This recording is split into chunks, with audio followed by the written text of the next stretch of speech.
Hi మామా, నమస్తే. Hyderabad Charminar centre అనగానే అందరికీ టూరిజం ప్లేస్ మాత్రమే గుర్తుకొస్తుంది. అంతకంటే ఎక్కువగా అక్కడ కొలువై ఉన్న శ్రీ భాగ్యలక్ష్మి అమ్మవారు అయితే అందరికీ బాగా ఫేమస్.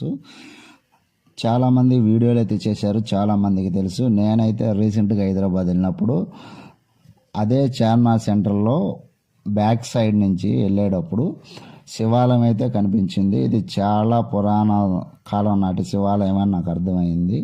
సో ఇక్కడ పంతులు గారు వచ్చేసేపటికి మార్వాడికి సంబంధించిన వ్యక్తి. పూజ అయితే చాలా బలంగా గట్టిగా చేస్తున్నారు. దాదాపు ఒక 20 నిమిషాల పాటు పూజ చేశారు. మీరులో ఎవరైనా సరే చార్మినార్ వెళ్ళినప్పుడు కంపల్సరిగా శివాలయం ఉంది, వెళ్ళండి.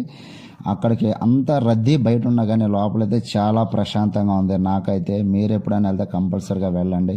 మా వీడియోలు నచ్చితే లైక్ చేయండి, షేర్ చేయండి, సబ్స్క్రైబ్ చేయండి.